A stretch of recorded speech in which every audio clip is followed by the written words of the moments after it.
गीत सब सुन रहल छी कलुआही सँ RMP स्टूडियो के भक्तिमय प्रस्तुति। RMP अपन लोक अपन गीत। श्यामा मैया गे पूजा के केले छी तैयारी, काली मैया गे पूजा के केले छी तैयारी।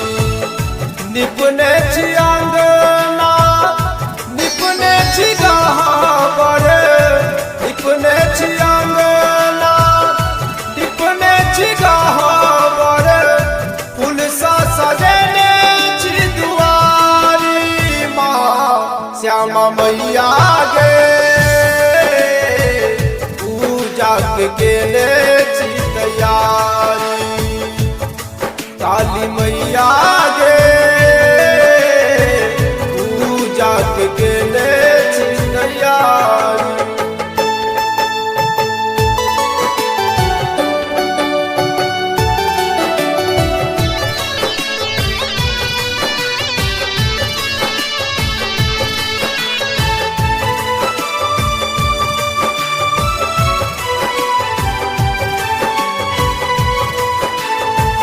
लाले लाले अरहुल के आसन बनेलो, लाले लाले चुनरी सा सिंगार केलो।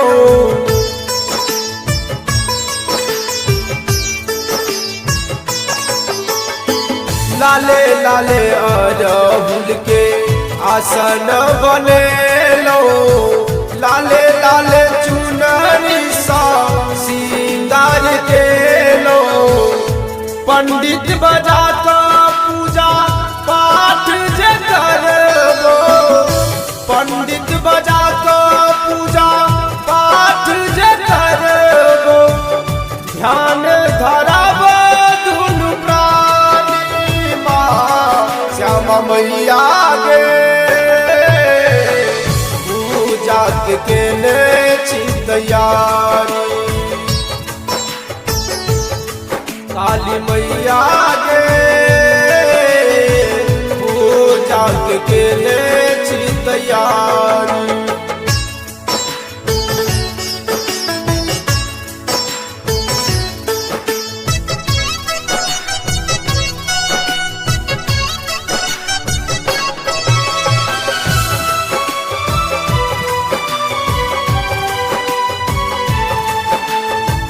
अंधेरा के नैना दही कुढ़िया के काया गे, बाझिन के जोरा लाल निर्धन के माया गे।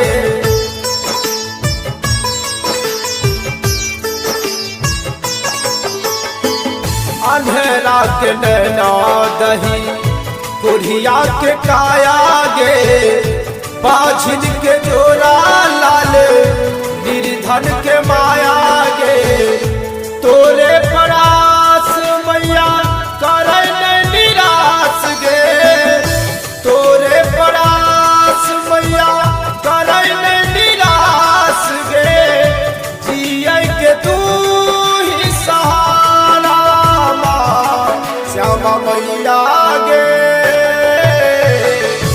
पूजा के केले छी तैयारी, काली मैया गे पूजा के केले छी तैयारी।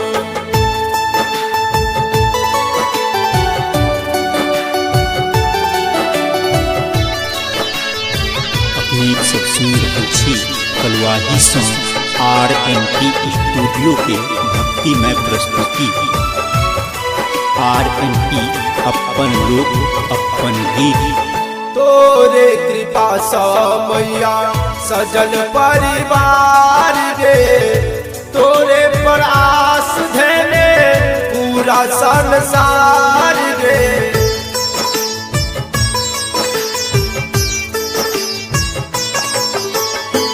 तोरे कृपा सा मैया सजल परिवार गे, तोरे पर आस धैले संसार रे तू ही जाग जाननी तू ही दुख हारनी तू ही जाग जाननी तू ही दुख हारनी दूर कर शंकर के लाचारी माँ श्यामा मैया गे पूजा के ले छी तैयारी काली मैया गे पूजा के ले छी तैयारी। RMP स्टूडियो के लाल बटन दबाकर सब्सक्राइब करी संग ही बेल आइकन के दबाना नहीं बिसरी ताकि अपने सबक समक्ष नव प्रस्तुति अभित रहे।